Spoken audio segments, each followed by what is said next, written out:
Na mtazamaji, taarifa zaidi asubuhi ya leo ni kwamba gavana wa kaunti ya Kakamega Fernandes Baraza ameongoza kuapishwa kwa wanachama wapya walioteuliwa kuhudumu katika bodi ya utumishi wa umma katika kaunti hiyo ya Kakamega katika hafla iliyoandaliwa katika uwanja wa Bohongo. Mwanahabari wetu Dan Ndunde alihudhuria hafla hiyo na kutuandalia taarifa ifuatayo.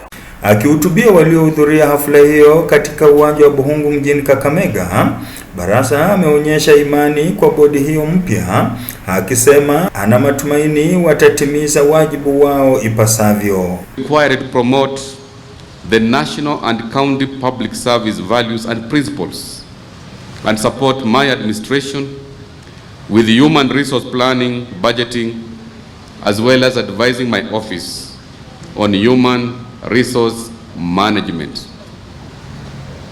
Your appointment has come at a point when my administration is striving to address the broad service and staff welfare issues so as to improve on the overall service delivery to the people of Kakamega. I expect you to support my administration in this endeavor so that we can achieve much more using the limited resources. Gavana Baraza amekiri umuhimu wa bodi ya utumishi wa umma katika kukuza utendakazi na uwajibikaji pamoja na uweledi katika usimamizi wa rasilimali watu katika kaunti ya Kakamega, akibainisha kuwa timu hiyo mpya inatarajiwa kuleta mageuzi na kuzingatia viwango vya juu katika utoaji wa huduma za umma.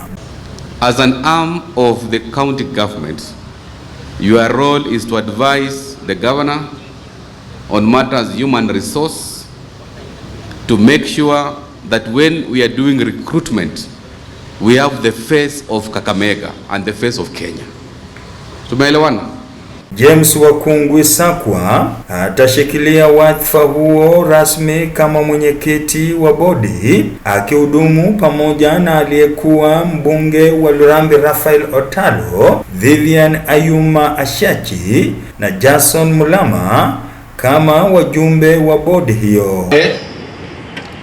James Robert Wakungwi Sakwa, having been appointed as the chairperson of the Kakamega County Public Service Board. Been appointed as a member of the Kakamega County Public Service Board. I will not directly or indirectly reveal any matter relating to such functions to an authorized person. Hata hivyo, akina mama kaunti hii ya Kakamega wamefurahikia uteuzi wa mmoja wao, huku wakimshukuru sana kwa kuwazingatia.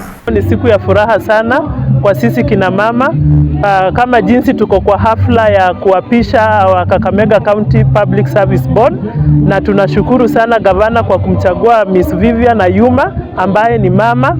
Ndio maana tuko hapa kama wamama wote wa kaunti nzima kusema ni asante. Vivian, tunasema ni asante sana kwa uchaguzi huo. Ameona kweli wa mama ni watu wa muhimu.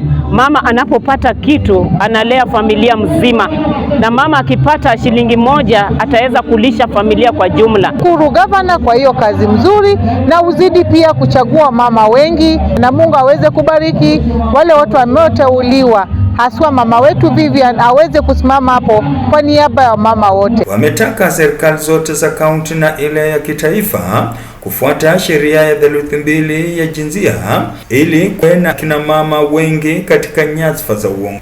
Kuona kina mama wameteuliwa katika nyadhifa mbalimbali. Tunaona hata kiongozi wa LSK ni mama, pale Supreme Court tuko na mama, lakini bado kuna ile 2/3 hatujaweza kufikisha, na bado tunazidi kabisa. Sana sana tuna deal na wamama mashinani kuwa empower na kuambia wainuke, kwa sababu inaanza na huku chini. Hautafika huko juu kama haujasukumwa kutoka somewhere.